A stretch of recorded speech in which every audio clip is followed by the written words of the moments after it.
What's up, YouTube? This is MathWiz97, and welcome back to my SmackDown vs. Raw 2008 General Manager mode. Yeah, last time, Cyber Sunday happened. 4.5-star show. Kane's WWE Champion now, over on Monday Night Raw, so that's cool for him. John Cena's also doing some stuff, I guess. Umaga, though, lost to Bobby Lashley in a First Blood match. And as much of a meme as Bobby Lashley was in previous iterations of the series, I'm satisfied to see Umaga getting his just desserts. Also, well, where's that title match, Umaga? You jumped ship because you wanted a title match? Where's your title match, Umaga? When are you gonna get your title match that you were so greedy for? Anyways, that's that. We've got a tough week, because 3.5 plus Cyber Sunday. We're probably gonna drop some fans again. But that's how the cookie crumbles sometimes. And I'm looking at some stuff here, trying to figure some stuff out. And honestly, I'm thinking we might, because at this point, Cruiserweight division, not much is popping in the Cruiserweight division. Not much is going on. And I guess it all depends on how this whole tag team situation works out. But I had an idea that maybe, like next week, the Hardy Boys can get one last shot, like a do-or-die opportunity, whoever the tag champs may be, whether it's Cryme Tyme or the King's Court. And if the Hardy Boys don't lose, or don't win there, then I think it might be finally time. The only other thing I can do with the Hardy Boys at this point would be to break them up and have them feud. And what's the best way to do that? That way the Cruiserweights have something to do. Make one of them the Cruiserweight champion. So it might come down to that. CM Punk might have to drop the title to one of the Hardy Boys, so that way, and then plus Chavo can, jump in there. Because, I mean, at this point, I just don't really have any Cruiserweights to put in a Cruiserweight title match, because JTG's busy with Cryme Tyme as part of the tag champs. Hardy Boys have been not really doing anything, or, I mean, then they would be in contention for the Cruiserweight title. Or maybe, well, I don't know, maybe not necessarily give one of them the Cruiserweight title, but have them feud with each other so that the Cruiserweight, maybe throw Punk in the mix and have like a 3-on-1, or not 3-on-1, a triple threat situation. That's a possibility. This matchup right here is just going to be filler. Khali, since his contract's going to expire, I don't have the money to re-extend it. So we're just going to have Punk, Matt Hardy, and I guess Chavo. We'll just throw him in there. And Terry Funk's going to do a heel turn, or, yeah, because he's face for whatever reason. So he's going to do a heel turn off screen. I mean, he was basically a heel when he came in, so he's going to have the week off to do that heel turn. Also, another potential rivalry I'm going to work on in the short term, MVP versus Johnny Nitro. Because MVP, I mean, Nitro needs a solid US Championship contender, and at the moment, Terry Funk still has to turn heel. And MVP, I mean, now that Booker is going to be, I don't know what I'm going to do with MVP and Booker at the stage. They're going to be jumping around. But Terry Funk will probably get into the mix here as well, because, like, Foley's got the world title. Terry Funk's going to go after the US title. And then Sabu and Sandman are going to go after the tag titles. So basically, I mean, it doesn't have to be Cryme Tyme. Although, it might be easier if they were, because the other two are classified as faces right now, so all I would have to do is turn JTG heel. Or it could be the King's Court. It honestly doesn't matter. At this point, I might not even have to do the rivalries, because they're all falling apart. So I might just put matches together, and we'll just pretend that they're under rivalries, and maybe just hope against hope that they'll get me good ratings.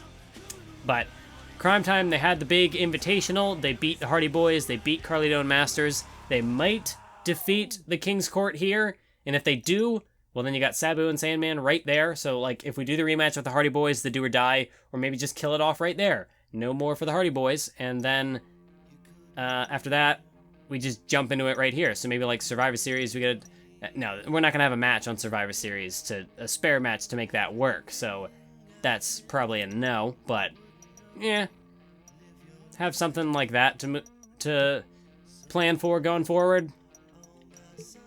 One way or another, we'll confirm this match card. I gotta make sure that goes according to plan. simulate Nitro versus MVP. Nitro beats MVP, so maybe this won't be a rivalry.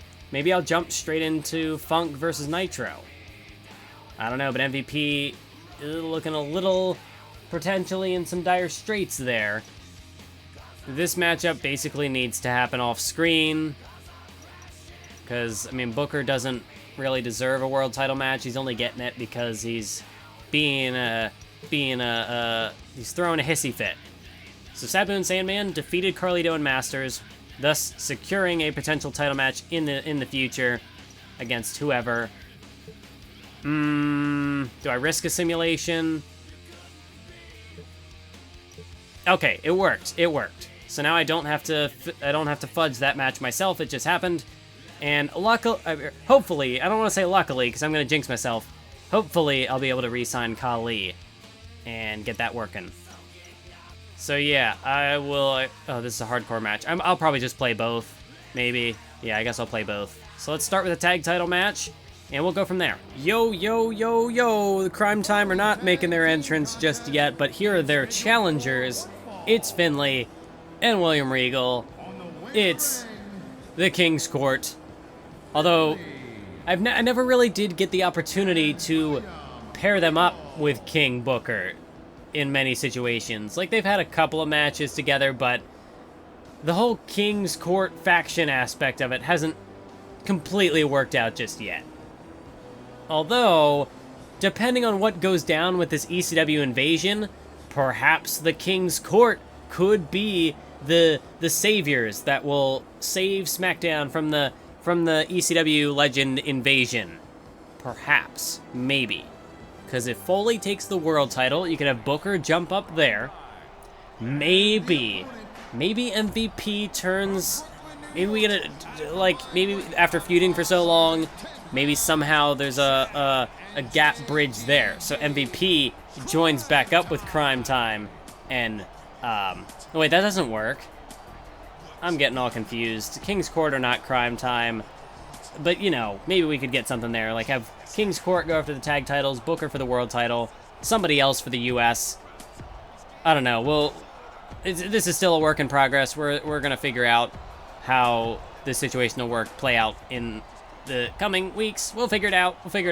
Just have faith. We'll figure it out. It's interesting how this tag team scene has gone down over the course of this series, because we started off with the Demon's Apple, the fan favorites from the 07 series, and, you know, they started with the titles, so I was hoping to get, you know, a pretty good reign out of them, because they, you know, the fan favorites, the team that the fans put together, so it would have been a cool story, but then they ended up losing to Cryme Tyme, so then Kalu came in, the new fan favorites, the new fan creation, and then they had their run, but they blew it pretty quickly. So really, it's just been Cryme Tyme that's been controlling the tag team division for the majority of this series. Because the Hardy Boys haven't been able to muster much of a streak to really... Oh, wait a minute. Roll up here by JTG. Roll up on Finlay. 1, 2... No, a kick out. But yeah, it's just been all Cryme Tyme in this tag team division. Well, I mean... They really have put together, you know, you want to talk about the King's Court, you want to talk about an empire. Cryme Tyme have put together, you know, they're putting together a dynasty of title defenses. They just cannot be stopped. I mean, yeah, they did lose the titles to Kalu on one instance, but that was like a best-of-3 series or whatnot it ended up turning out being. So, yeah, they did lose the titles once. It was just an off night for them, though, because they got them right back. So, Cryme Tyme, I mean, if they're going to be the targets of the ECW invasion, you have to wonder, would Sabu and Sandman even be able to take the titles away? Perhaps what happened with Sabu is just that Kalu, maybe the chemistry just wasn't there. They weren't meant to be after all. But now that he's with Sandman, he's, you know, an ally that he's known for, you know, since the ECW days. Perhaps that will be the partner, the key to success that Sabu needs. I don't know how nice it is, but there are certainly some issues between these superstars. Finlay quickly escapes that submission attempt by JTG, and JTG ran right into that back body drop. Huge move there by Finlay. And now Finlay is going to look to make the tag to William Regal, and the first tag of the matchup has been made. And so far, oh no. Nice tag team work there. Bit of not quite as fluid as perhaps the King's Court would have hoped it would be. But the fact remains that they are in control. William Regal's got a Dragon Sleeper hold applied on JTG here, but rope break is going to save him. But so far, Cryme Tyme have actually been working on defense for the majority of this matchup. They just, the past 2 weeks, they were starting off on the hot foot, coming out of the gate strong, but not this time. This time it's been different. And is that gonna, oh wait, roll up by JTG. 1, 2, no. But could this be the deciding factor? They did not start off on the, start off on the right foot. Half Nelson suplex, dropped him right on the back of his head. And he might be out cold. Oh, that might do it. If he wasn't already, that might have done it. The power of the punch by William Regal. Hook of the leg on JTG. 2 and 3. Oh my goodness. The King's Court with the upset. They're the new tag team champions just like that. After 2 weeks of impressive performances from Cryme Tyme, the King's Court come right in here, take control from the starting bell, and just, it was a one-sided beatdown. JTG couldn't even mount any sort of offense. He couldn't even go on the attack. He just got beaten down by Finlay and William Regal, and we've got new tag team champions just like that. Call that an upset. A jolly good show indeed. I mean, wow. Was not expecting that, but hey, new tag team champions in the King's Court. So I guess, well, we'll figure out where the tag team division goes from here. I guess that's the true curse of the commentator on full display in that last matchup. I mean, I spent so much time hyping up Cryme Tyme, hyping up how impressive their title reign had been, and then boom, they lose the tag titles, just like that. Well, we'll see if the same thing happens to Edge in this matchup tonight with his World Heavyweight Championship. You can see Mick Foley's at ringside, not in Edge's corner. That's a false, that's an illusion you're seeing there. But Mick Foley, he's just standing at ringside just to remind Edge that he's got a target on his back, that he, Terry Funk, Sabu Sandman, you know, the new ECW crew, they're all watching him very closely.